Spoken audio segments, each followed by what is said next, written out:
how did we get on animal products? As humans, were we ever eating that at some point? Yeah, at the most, I mean, we're certainly not carnivorous apes, no matter what the paleo folks tell us. And I urge you, do watch this remarkable presentation by Dr. Milton Mills. He's an MD, and he gives a beautiful anatomical analysis of a true carnivore versus true herbivores. There is no question. I used to think, well, we're omnivores. We're not. We are herbivore. Everything about us, from our teeth to our digestive system, to our claws and our lack of claws, etc. We are meant to forage all day and pull up roots and tubers and gather berries and nuts and grass, etc. That's where it's supposed to come from, our nutrition. I'm sure a million years ago when we found a dead carcass laying in the sun, absolutely, we're certainly capable of scavenging it and paying the price. I'm sure we had lots of parasites from that.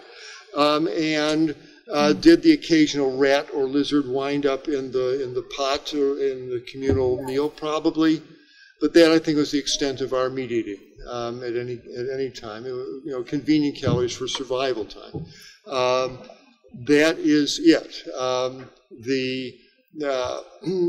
Because animal flesh is a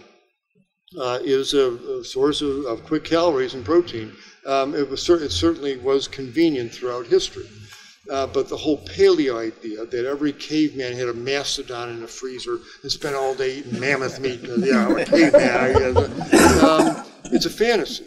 If you take the time to go to Africa, like anthropologist Nathaniel Dominy from Dartmouth did, and you actually examine the skulls of the Cro-Magnon and the Neanderthals, between their teeth are starch grains. And most of the calories brought into the Paleolithic camps were gathered by the women, who spent all day pulling up roots and tubers and gathering acorns and nuts and berries and grasses. Once again, the women got us through the tough times. And most hunts were unsuccessful. The guys came back empty-handed 9 out of 10 times. If they did get a carcass, it rotted quickly. There was no refrigeration. The idea that there was a hunk of flesh with every meal is a fantasy. It just did not happen. When you examine the fossilized feces, the droppings of the humans of those camps, they were eating massive amounts of fiber all day. That's where the calories came from, these starchy roots. So he's asking where the flesh eating come from.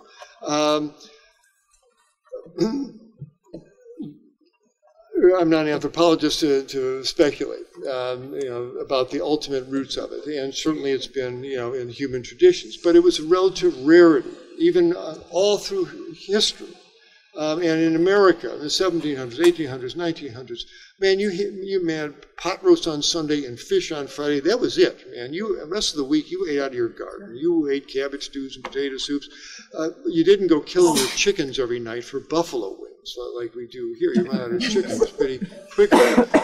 Since World War II, we got so rich, and we were spending all these billions of dollars to the corn and soybean farmers to subsidize their crops, so then you can feed $2 a bushel corn and soybeans and down the gullets of these poor cows and pigs, and you can sell McDonald's burgers for $2. It's all a government subsidized illusion and fraud. If the meat industry and the producers really had to pay for what it really costs to produce it, if they had to pay for the water that they get out of the free California rivers, if they had to mitigate the soil erosion, if they had to clean up all the manure that goes into the waters, if they had to pay for the seawalls that the sea level rise is going to cause from the greenhouse gases those 70 billion animals are putting, if you had to mitigate those, if you didn't pass them off as externalities, as they say, these burgers would cost $90 a pound, $90 a piece, as they should. And you'd eat it once a year, twice a year, and we'd be much better off. But it's become gluttony. We've gone for the lowest common denominator in everything, in our entertainment, in our politics, in our nutrition.